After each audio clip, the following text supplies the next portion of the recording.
If the thought of quoting a higher price on your next sales call makes your stomach drop, it's not because you lack confidence. It's because the single most valuable thing you own is invisible. Invisible to your clients and even to you. And when they can't see your value, they haggle, or they pick someone cheaper and they ghost you. In this video, I'll uncover what's stopping you from charging more. And then together, we're going to create your value pricing story that makes your invisible value visible so you can charge premium prices and actually get it. I'm Reese Murgatroyd, and almost 20,000 people have trusted me to help them build their business. And today, we're focusing on yours. Let's start by uncovering what's stopping you from charging more. When you sell a t-shirt, the buyer can see exactly what they're getting. They can touch it, they can feel the fabric, and they can read the price tag. That's commodity pricing. Someone's paying for a thing. But you don't sell a thing. You sell coaching or consulting, a service, a transformation. That's value pricing, and it's a completely different animal. Because with value pricing, there's nothing to touch.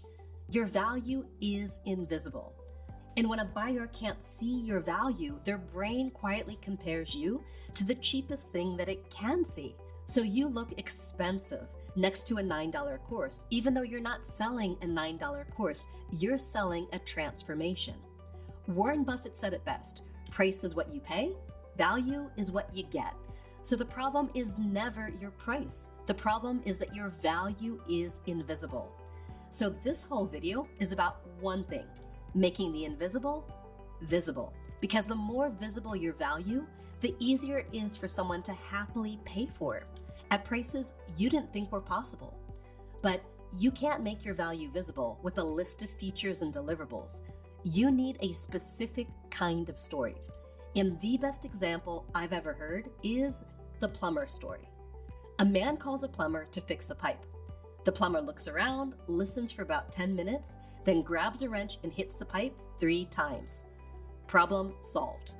Then he hands over the bill, $200. The man is furious. $200 for hitting a pipe 3 times? Explain this bill. So the plumber takes it back and he rewrites it. Now it reads, hitting the pipe with the wrench, $2. Knowing to hit the pipe, $99. Knowing where and how to hit it, another $99. That is a value pricing story. Your value pricing story is just the words that show the value of your skill and experience, first to yourself and then to your client. So when someone questions your price, you don't get flustered. You don't become small. You calmly show them the $99 part they couldn't see. There's a quote I found online that says it perfectly. If I do a job in 30 minutes, it's because I spent 10 years learning to do it in 30 minutes. You owe me for the years, not the minutes. You're owed for the years, the money invested, and your lessons learned along the way, not the minutes you worked. Here's the catch though. You can't tell your value pricing story until you've analyzed exactly what it cost you to build your skills and experience. And that starts with cold, hard money. Grab a pen so we can build yours right now. Step 1, the money ledger. I want you to add up every dollar you've ever spent learning and growing, even the stuff that has nothing to do with your business. Everything. School, camps, courses, certifications, coaches, every program you ever swiped a card for. Use 5 different buckets: elementary school, high school, college, career or professional, and other. Just list your single biggest investment in each one to start. When I did this the first time, here's what I found. Travel as a kid, about $30,000. Summer camps, another $30,000. Brown University and the Royal College of Art, $230,000. Business programs, coaches, and masterminds, $300,000 more. Another, let's say $150,000. I added it up and it came to $740,000 on the first pass. Now, here's why that mattered. I didn't feel like a premium expert until I saw that number. You can't sell value that you don't believe you have. And I'm guessing you've got a certificate somewhere that you think is your whole story. That certificate is maybe 1% of what you actually invested. You've been paying into a compound interest account for 30 years or more, and you forgot it was there. Now it's time to put that fortune on your invoice. Step 2, the time ledger. Money is only half of it. The bigger number is the one nobody ever bills for. Your investments of time. And please, don't skip the hours you enjoyed, because enjoying it doesn't make it count any less. Here's mine. I've never been a fast reader, but I've read constantly throughout my life. 200 novels in high school alone, every kids' book series before that, more in college, and more as an adult.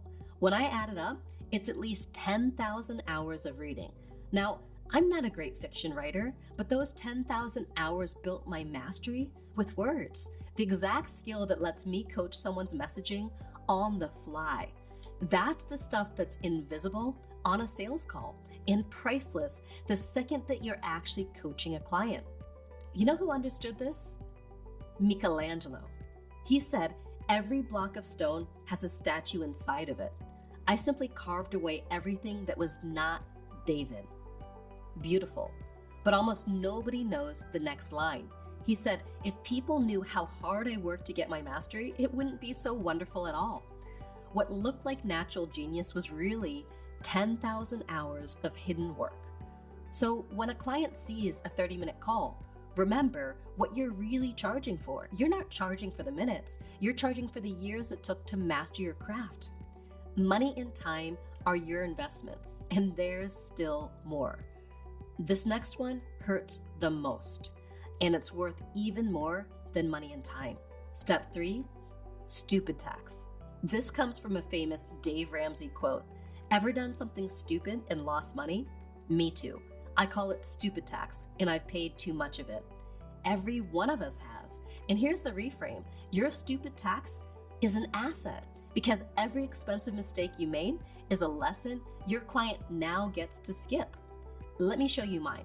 I once paid $25,000 for a program that completely under-delivered. It was painful, but it taught me exactly how not to build a premium program, and it turned me into a fanatic about delivering real results. I value that lesson at $100,000 easy. Then, my husband Murray and I lost about $2 million building software nobody used the way we'd hoped. But we learned how to balance what a tool can do with what people actually need. That's a $2 million lesson. You see what I'm doing here? I'm not valuing the loss, I'm valuing the lesson. Every scar you carry is a failure your client gets to skip.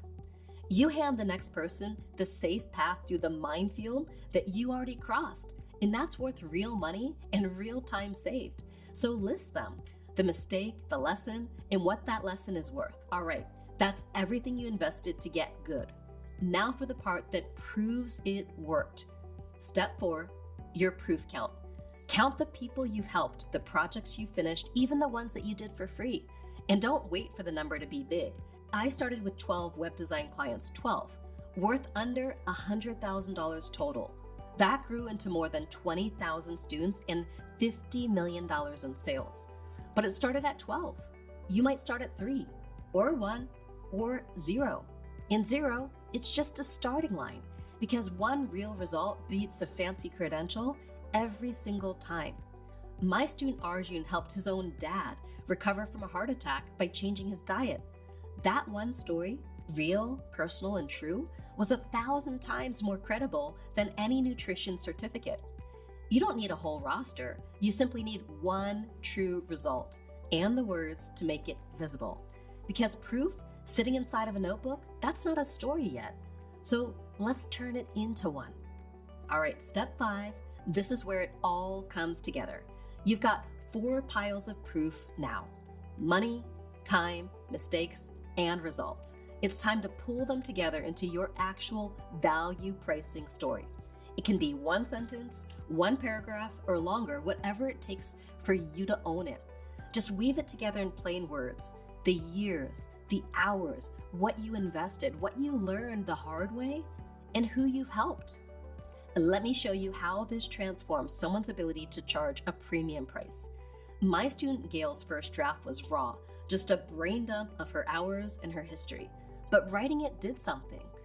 She said, it helped me understand that what I've been doing all my life did have credibility.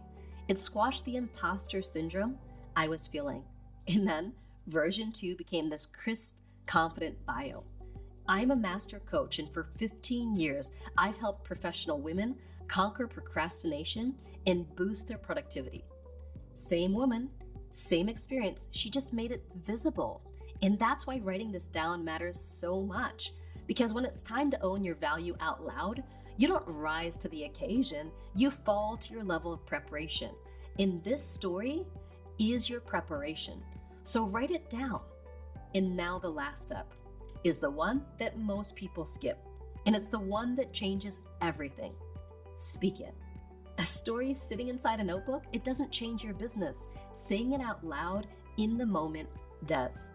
My mentor, Edwin Fian, teaches that mastering any skill takes 5 steps: awareness, knowledge, practice, embodiment, and mastery. Now, most people, they stop at knowledge. They know their value on paper, but owning it, well, that comes from doing the reps. So here's your homework. Say your value pricing story out loud today. Share it with one real person this week, because here's what I know for sure. Confidence was never a personality trait you were either born with or not. It's a rehearsed story backed by a documented ledger. Today, you made your value visible. You counted the money, you counted the time, you counted the mistakes, you counted the results, and you wrote your value pricing story so you can charge for everything it cost you to get this good. And that's a big win for your business. Now click on this next video and I'll walk you through the 6 common mistakes that most coaches are making that keep them broke.